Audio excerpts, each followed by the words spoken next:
বক্তাকে আমি ডাকিনি, পরের বক্তাকে সজলই ডেকে নিয়েছেন। আজকের পরের বক্তা হলো গর্গ চট্টোপাধ্যায়। Thank you.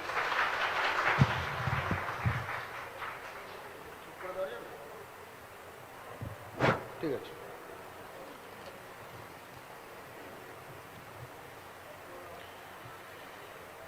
আমিও একটা উদ্ধৃতি দিয়ে শুরু করব।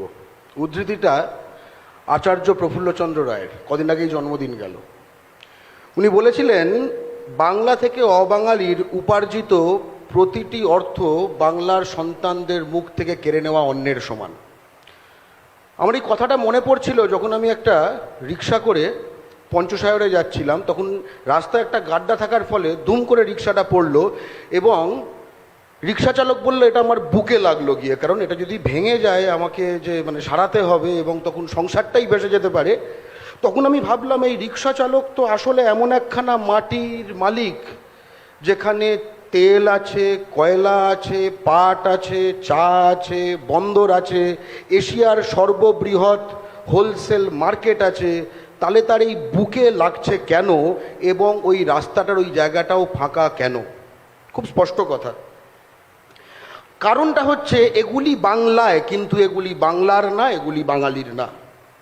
এমনকি অপা থেকে শুরু করে সারদা নারদা ধরে নিয়েও বাংলার টপ 100টি চোরের মধ্যে একটি বাঙালি নেই।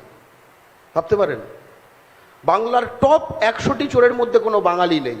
এরা হয়তো চেষ্টা করছে 133, 235 হওয়ার জন্য, কিন্তু কোনো বাঙালি নেই। অথচ সবসময় এরকম ছিল না। আবার এই অন্ধকার যুগও থেকেছে। গঙ্গারিডাই সভ্যতা থেকে শুরু করে আমরা যদি শশাঙ্কের সময়ে দেখি পাল সেন যুগের কথা, দেখি বাংলা সুলতানাতের কথা, দেখি সার্বভৌম বারোভূঁইয়ার সময় এবং নবাবী আমল, আমরা তখন দেখছি বাংলা টাকা বাড়াচ্ছে। কেন? কারণ তখন আমরা বাইরেকে টাকা দিচ্ছি না।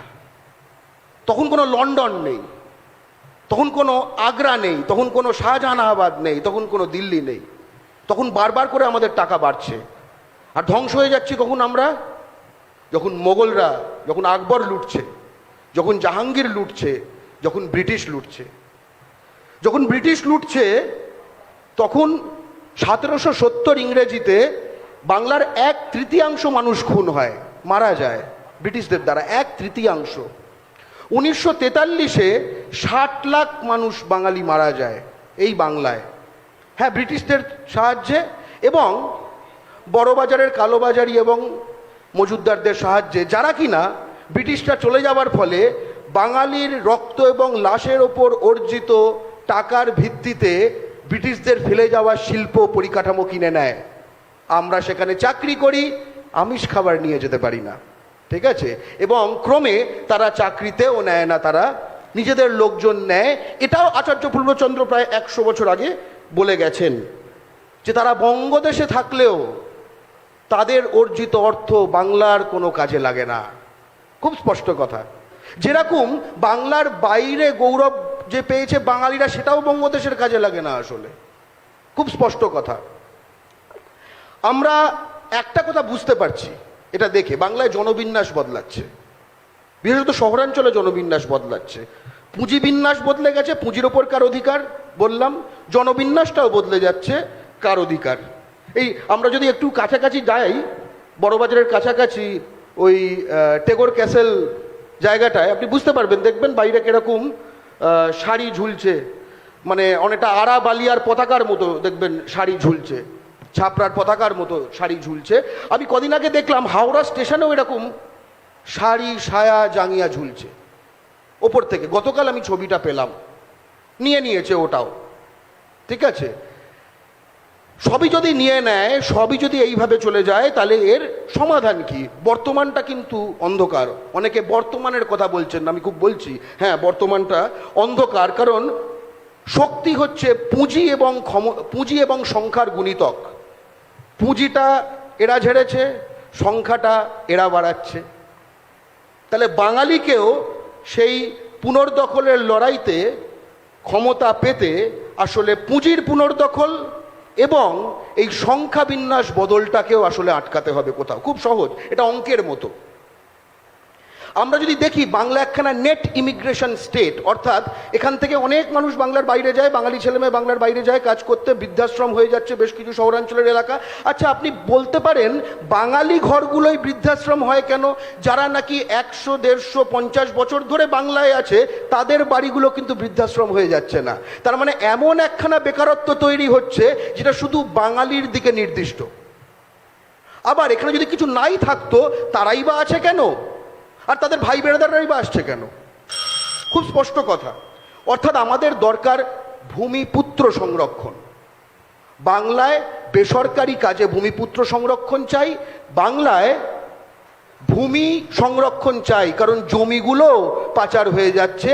এবং এই জিনিসটা রক্ষা যে করবে সেই রাজ্য সরকারেরও প্রতিটি চাকরিতে ভূমিপুত্র সংরক্ষণ চাই।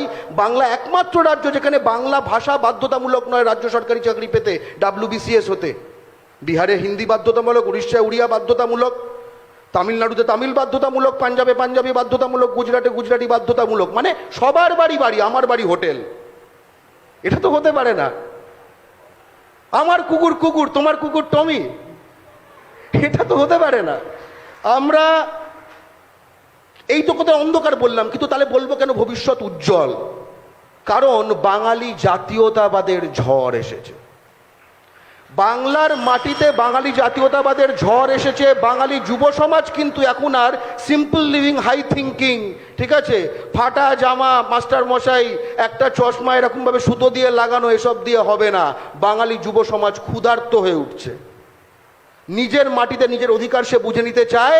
সে কিন্তু নিজের মাটিতে বা পরের মাটিতে বাংলাদেশি এই টার্মটা আর শুনতে চায় না।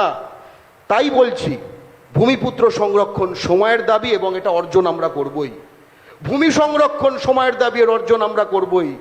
বাংলা ও বাঙালির স্বাধিকার, বাংলার খনি, বাংলার তেল, বাংলার বন্দর, বাংলার নদী, এর সবের ওপর বাংলা ও বাঙালির অধিকার আমরা অর্জন করবই। এবং এটা হলেই সোনার বাংলা তো সোনা নিয়ে এসে সোনার বাংলা হয়নি, সোনা লুটতে আসে বলে, সোনাটা আছে বলেই তো সোনার বাংলা। সোনাটা তো আমার বাপ ঠাকুরদার মাটিতে, এটা তো আমি পাবো। আমি যদি ধরে নিলাম আমি খুব কোনো কাজ করতে পারি না, আচ্ছা কাজ করতে, আপনার সন্তান যদি একদম অপগণ্ড হয়, আপনি কি পাশের বাড়ির সন্তানকে আপনার সম্পত্তি লিখে দিয়ে যাবেন? নাকি বলবেন ও তুই পাশের বাড়ির ছেলের সঙ্গে তোর নিজের বাপের সম্পত্তি কম্পিটিশন করে নিয়ে নে? কেন? আমরা দখল চাই না। দখল অন্যায়, পুনর্দখল ন্যায়। পুনর্দখলের যে একখানা প্রক্রিয়ার চোরাস্রোত বাংলার মাটিতে, বিশেষত জেলায় জেলায় শুরু হয়ে গেছে, এটা হয়তো কলকাতায় থেকে বোঝা যাচ্ছে না, কারণ কলকাতা অ্যাডজাস্ট হয়ে যেতে শিখেছে। কলকাতার এই যে বৈভব, এই বৈভবটা কি? ব্রিটিশরা যখন শুষে খেয়েছে, এই শুষে খাবার জন্য তো একটা ফুটো লাগে, দেখবেন অনেকে ফুটো করে খায় হিন্দুস্তানিরা, ঠিক আছে, এই ফুটো করে খাবার জন্য একটা ফুটো লাগে। কলকাতা ছিল সেই ফুটো যার মাধ্যমে বাংলার ঐশ্বর্য তারা টেনে নিত। আর এই যে দেখছেন এই চারিদিকে, এটা হচ্ছে একটা নল দিয়ে যদি জল বেরিয়ে যায় না, জল বেরিয়ে যাওয়ার পরও নলের গাটা স্যাঁতস্যাঁতে থাকে, এই স্যাঁতস্যাঁতে ভাবগুলো এইটা। তাহলে নলের জল যদি আমরা আটকাতে পারি, যে মাটিতে কয়লা থাকে, তেল থাকে, আমাদের ওয়াইন্ড আপ করতে একদম, যে মাটিতে তেল থাকে, কয়লা থাকে, সে মাটি ভবিষ্যৎ কখনো গরিব হতে পারে না। কাউন্টডাউন শুরু হয়ে গেছে, একদিন সব বাঙালির হবে।